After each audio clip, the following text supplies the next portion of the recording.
इस समय हमारे साथ में जाने पहचाने भाई मंगा माखा जो कि कबड्डी के बहुत कमेंटेटर हैं, एरिया में उनका नाम है। सर, किसान होने के नाते आप इसमें आज शामिल हो रहे हैं, क्या कारण है विरोध का? किस तरह से किसान मारू अध्यादेश जो सरकार ला रही है और रविवार के दिन जिनको पास करवा दिया, इतनी जल्दी क्या अन पड़ी है किसान को ख़त्म करने की? सब तो पहला तो बात निकलेगी न्यूज़ वाले पत्रकार साथियों का बहुत बहुत धन्यवाद। ਅਸੀਂ ਸਭ ਕੁਝ ਹੋਣ ਤੋਂ ਪਹਿਲਾਂ ਇੱਕ ਕਿਸਾਨ ਹੈ, ਪਰ ਪਤਾ ਨਹੀਂ ਕੀ ਸਾਡੇ ਦੇ ਤਾਨਾਸ਼ਾਹੀ ਰਾਜ, ਪਹਿਲਾਂ ਬ੍ਰਿਟਿਸ਼ ਇੰਡੀਆ ਕੰਪਨੀ ਨੇ 1600 ਈਸਵੀ ਵਿੱਚ ਆ ਕੇ ਸਾਡੇ ਤੇ 400 ਸਾਲ ਰਾਜ, 300 ਸਾਲ ਉਹਨਾਂ ਨੇ ਕਰਿਆ ਤੇ ਦੁਬਾਰੇ ਮੋਦੀ ਜਿਹੜਾ ਹੈ ਦੁਬਾਰੇ ਸਾਡੇ ਦੇਸ਼ ਨੂੰ ਗੁਲਾਮ ਕਰਾਉਣਾ ਚਾਹੁੰਦਾ ਹੈ।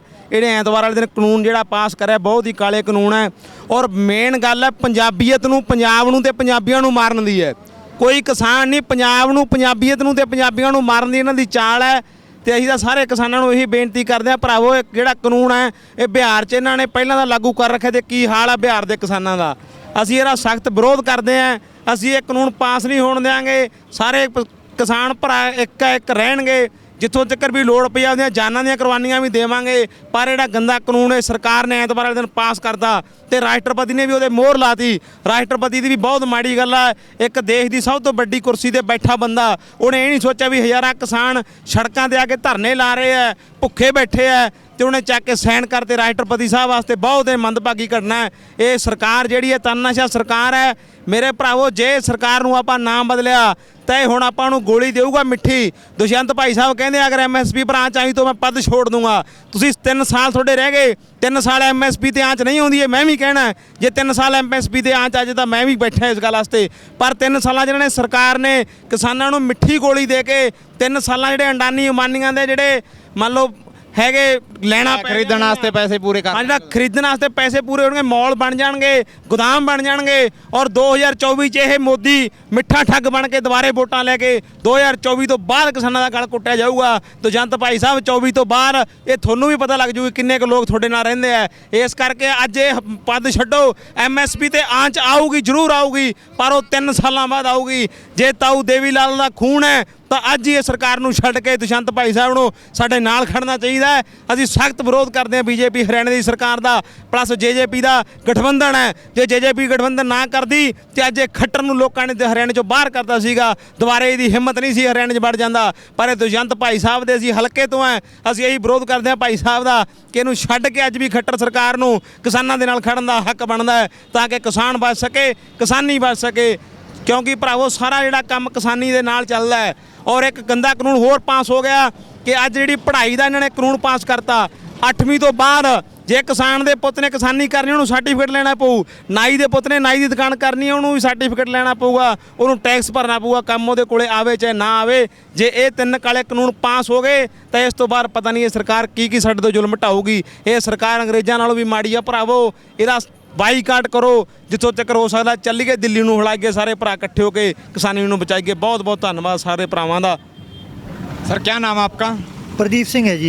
कहाँ से आए हो? गांव माखा से आए हैं सभी हमारे लोग, हमारे साथी सभी लोग गांव माखा से आए हैं जी। ये काले कानून है जो हमारी मौत के वारंट हैं जी, ये कानून नहीं है, इसलिए हम इकट्ठे होकर रोष प्रदर्शन कर रहे हैं जी। ये सरासर गलत है, तानाशाह सरकार है जी। इसका ये जल्दी से जल्दी सरकार कानून वापस ले, नहीं तो हमारा संघर्ष और तीखा होता जा रहेगा।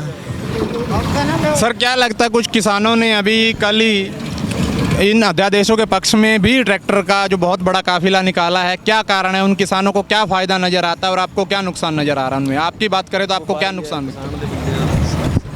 ਇਹ ਤਿੰਨੇ ਕਾਲੇ ਕਾਨੂੰਨ ਬੰਦ ਕਰੇ ਜਾਣ। ਸਰਕਾਰ ਨੇ ਸਾਨੂੰ ਜੀ ਸਹਾਇਤਾ ਤਾਂ ਕੀ ਦੇਣੀ ਸੀ, ਧਰਨਿਆਂ ਤੇ ਆਉਣ ਲਈ ਮਜਬੂਰ ਕਰਤਾ। ਫਸਲਾਂ ਸਾਡੀਆਂ ਜੀ ਖੇਤਾਂ 'ਚ ਰੁਲੀ ਜਾਂਦੀਆਂ। ਨਰਮਾ ਤੁਹਾਨੂੰ ਪਤਾ ਹੀ ਹੈ ਸਰਕਾਰੀ ਰੇਟ 5400 ਹੈ, ਖਰੀਦ 4200 ਰਹੇ ਆ। ਇਹ ਸਾਨੂੰ ਧਰਨੇ ਲਾਉਣ ਤੇ ਮਜਬੂਰ ਕਰਤਾ। बिल्कुल इसी बात का भी विरोध है। यही उसमें चीज़ नहीं है किसान अध्यादेशों में कि जो MSP है वो फिक्स होनी चाहिए, उससे कम लेने वाले को सज़ा होनी चाहिए। और एक बात और सुनने में आ रही है मंगा जी कि जब कॉन्ट्रैक्ट फार्मिंग की बात आएगी तो सरकार कह रही है कि 28% GST के हिसाब से जिस प्रकार से हम गाड़ियों का, ट्रकों का टैक्स भरते हैं, हमें अगर कोई कॉन्ट्रैक्ट पे ज़मीन देंगे तो उसका टैक्स भी पे करना पड़ेगा। ਦੇਖੋ ਜੀ, ਸਾਰੀਆਂ ਗੱਲਾਂ ਕਿਸਾਨਾਂ ਵਾਸਤੇ ਮਾੜੀਆਂ। ਅੱਜ ਨਰਮਾ ਸਾਡਾ ਖਰਾਬ ਹੋ ਗਿਆ, ਗਵਾਰਾ ਖਰਾਬ ਹੋ ਗਿਆ, ਇਹਨਾਂ ਨੇ ਕੋਈ ਗਿਰਦਾਵਰੀ ਨਹੀਂ ਕਰਾਈ। ਅਸੀਂ ਕਹਿੰਦੇ ਇੱਕ ਸਾਡੀ ਮੰਗ ਮੰਨ ਲੈਣ, MSP ਰੇਟ ਦਾ ਇੱਕ ਕਾਨੂੰਨ ਬਣਾ ਦੇਣ। ਕੋਈ ਵੀ ਜਿਹੜਾ ਵਪਾਰੀ ਆ ਉਹ MSP ਰੇਟ ਤੋਂ ਘੱਟ ਜੇ ਸਾਡੀ ਫਸਲ ਖਰੀਦੇ ਉਹਨੂੰ ਜੇਲ੍ਹ ਹੋਣੀ ਚਾਹੀਦੀ, ਉਹਨੂੰ 10 ਸਾਲ ਦੀ ਸਜ਼ਾ ਬਰਕਰਾਰ ਕਰ ਦੇਣ, ਉਹਨੂੰ ਜੁਰਮਾਨਾ ਕਰ ਦੇਣ। ਅਸੀਂ ਮੰਨਣ ਨੂੰ ਤਿਆਰ ਹੈ। ਪਰ MSP ਰੇਟ ਅੱਜ ਝੋਨੇ ਦਾ ਰੇਟ ਜਿਹੜਾ 1880 ਰੁਪਏ ਹੈ। ਹਰਿਆਣੇ ਦਾ ਸਭ ਤੋਂ ਨੰਬਰ 1 ਝੋਨਾ ਕਰਨਾਲ ਜ਼ਿਲ੍ਹੇ 'ਚ ਹੁੰਦਾ, ਉੱਥੇ 1200 ਤੋਂ ਲੈ ਕੇ 1300 ਵਿਕੀ ਜਾਂਦਾ। ਹੁਣ ਦੱਸੇ ਮੈਨੂੰ ਦੁਸ਼ਯੰਤ ਭਾਈ ਸਾਹਿਬ ਵੀ ਕਿੱਥੇ MSP ਰੇਟ ਹੈ।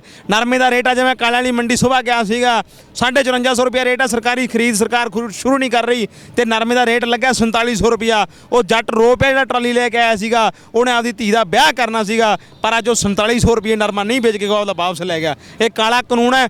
MSP ਅੱਜ ਹੀ ਖਤਮ ਹੈ ਔਰ ਅੱਜ ਕਿਸਾਨ ਖਤਮ ਹੈ ਸਾਡੇ ਹਿੰਦੁਸਤਾਨ ਦਾ। ਇਹ ਗੰਦੀ ਸਰਕਾਰ, ਇਹ ਤਾਨਾਸ਼ਾਹ ਸਰਕਾਰ, ਇਹਨੂੰ ਅਸੀਂ ਹਿਲਾ ਕੇ ਰਵਾਂਗੇ। ਕਿਸਾਨ ਭਰਾਵਾਂ ਦਾ ਅਸੀਂ ਹੱਥ ਬੰਨ੍ਹ ਕੇ ਬੇਨਤੀ ਕਰਦੇ ਹਾਂ ਵੀ ਪਾਰਟੀਬਾਜ਼ੀ ਤੋਂ ਪਹਿਲਾਂ ਆਪਾਂ ਕਿਸਾਨ ਰਹੀਏ, ਤਾਂ ਕਰਕੇ ਆਪਣਾ ਜਿਹੜਾ ਸੰਘਰਸ਼ ਹੈ ਚੱਲਦਾ ਰਹੇ ਤੇ ਕਾਨੂੰਨ ਆਪਾਂ वापस करा के रहिए। जी हाँ, बिल्कुल ऐसा ही है। बिल्कुल देखने में आ रहा है 70 साल में पहली बार किसान ये बात बोल रहा है कि हमारा भला मत करो। सरकार जानबूझकर जबरदस्ती किसानों का भला करने पर उतारू हो रही है।